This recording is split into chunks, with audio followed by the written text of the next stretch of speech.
اعوذ باللہ من الشیطان الرجیم، بسم اللہ الرحمن الرحیم۔ روحانی معلومات۔ سب سے مقبول ترین وظیفہ استغفار ہے۔ سب سے افضل ذکر لا الہ الا اللہ ہے۔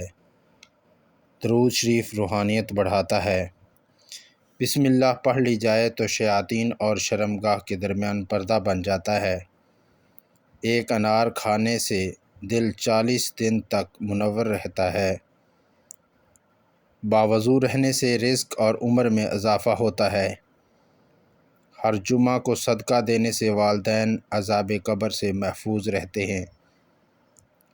40 دن دنیا سے بے رغبتی کرامات کو ایجاد کرتی ہے۔ جس گھر میں محمد نام کا بچہ ہوگا اس گھر میں ہمیشہ خیر و برکت رہے گی۔ کھانے کے بعد برتن کو انگلیوں سے صاف کرنے سے رزق بڑھتا ہے۔ جو قبلے کی طرف منہ کر کے تھوکے گا وہ تھوک قیامت کے دن اس کی آنکھوں کے درمیان ملح ہوگا۔ دسترخوان سے روٹی کے ٹکڑے اٹھا کر کھانے والا کبھی جنون اور جذام میں مبتلا نہیں ہوتا۔ جمعہ کے دن ناخن کاٹنے سے بیماریوں سے شفا ملتی ہے۔ جو شخص نوح علیہ السلام پر ہر روز 3 بار درود و سلام بھیجے اس کو سانپ اور بچھو نہیں کاٹ سکتا۔ جنت میں ایک نہر ہے، اس کا نام کوثر ہے۔ جو شخص اس کی آواز سننا چاہے دونوں کانوں میں انگلیاں ڈال کر سن لے۔ یہ حضرت عائشہ صدیقہ رضی اللہ تعالی عنہا کی روایت ہے۔ زیتون کی مالش بدن پر کرنے سے شیطان 40 دن دور بھاگتا ہے۔ ہر مہینے کے پہلے 3 دن شہد چاٹنا بڑی تکالیف سے دور رکھتا ہے۔ جو شخص نہار منہ 7 کھجوریں کھاتا ہے کسی قسم کا جادو اس پہ اثر نہیں کرتا۔ جو چیز یقین کامل کے ساتھ اللہ کے سپرد کی جائے وہ کبھی چوری نہیں ہوتی۔ جو دن میں گناہ نہیں کرتا اسے رات کے وقت مصلی پر کھڑے ہونے کی توفیق ملتی ہے۔ جو دن کو گناہ کرے گا وہ رات کو تہجد نہیں پڑھ سکتا۔ پاؤں سن ہو جائیں تو درود پاک پڑھنے سے سن فوراً ختم ہو جاتی ہے۔ کھڑے ہو کر شلوار پہننا انسان کو سنگ دل بناتا ہے۔ والدین کی طرف دیکھنے سے نظر میں اضافہ ہوتا ہے۔ عاشوراء کے دن کھانا کھلانے سے سال بھر کا رزق اللہ پاک مفت دیتے ہیں۔ بھولی ہوئی چیز کو یاد کرنے کے لیے درود شریف پڑھیں۔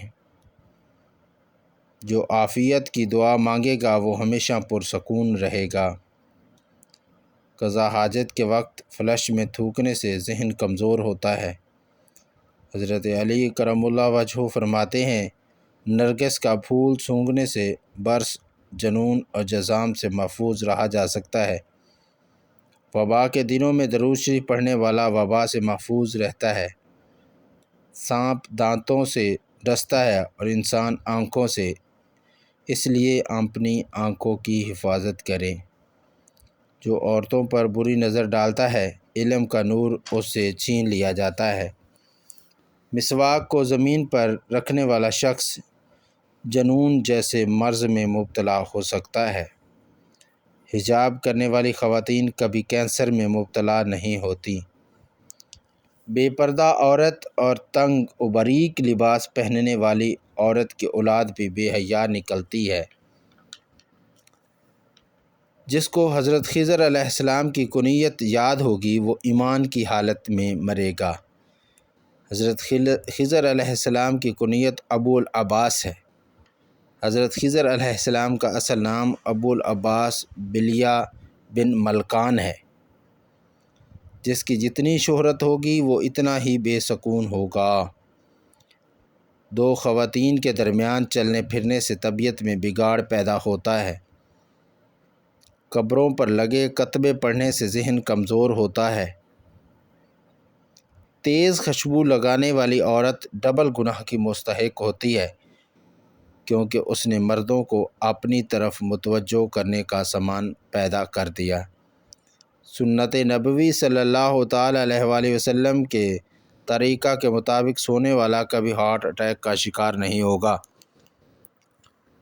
کھڑے ہو کر پیشاب کرنے والا جلدی مقروض ہو جاتا ہے۔ دروازے اور دہلیز کی چوکھٹ پر جو بیٹھے گا وہ ایک ہفتے کے اندر اندر مصیبت میں مبتلا ہو جائے گا۔ زنا ایک قرض ہے، ادائیگی ہر حال میں کرنی ہوگی۔ واش روم میں وضو نہیں کرنا چاہیے۔ بچوں کے مسوڑوں پر شہد مل دیا جائے تو بچہ دانت آسانی سے نکالتا ہے۔ جو کوئی سچے دل سے شہادت کی موت مانگے گا، اللہ اسے شہادت کی موت ہی عطا کرے گا، چاہے وہ بستر پر ہی کیوں نہ ہو۔ جس گھر میں لیموں یا سفید مرغی ہوگی اس گھر میں جادو جنات نہیں رہتے۔ جس گھر میں کھجور ہوگی اس گھر میں کبھی کوئی بھوکا نہیں سوئے گا۔ رات کو اگر تہجد کے لیے آنکھ نہ کھلتی ہو تو عشاء کی نماز کے بعد ہی 2 رکعت تہجد پڑھ لیا کریں۔ ایک وقت آئے گا تہجد کے وقت خود بخود آنکھ کھل جائے گی۔ رات کے وقت جنت کی ایک گھڑی آتی ہے جس میں ہر دعا قبول ہوتی ہے۔ مسواک کرنے والے کو موت کے وقت کلمہ طیبہ نصیب ہوتا ہے۔ جو شخص ہر ہچکی پر کلمہ طیبہ پڑھے گا اللہ اسے موت کے وقت کلمہ طیبہ نصیب کرے گا۔ کسی اچھی چیز کو دیکھو تو ماشاءاللہ کہا کرو، نظر بد سے محفوظ رہے گی۔ جو شخص قرآن پاک یاد کرنا چاہے سب سے پہلے سورۃ یوسف یاد کرے، باقی قرآن جلدی یاد ہو جائے گا۔ دعا مومن کا ہتھیار ہے اور ہر وظیفے سے مؤثر ہے۔ ہمیں ہر وقت اللہ سے دعا کرنی چاہیے۔ ویڈیو اچھی لگے تو صدقہ جاریہ سمجھ کر لائک اور شیئر ضرور کریں۔ شکریہ۔ اگر آپ چینل پر نیو ہیں تو چینل کو سبسکرائب کریں۔ شکریہ۔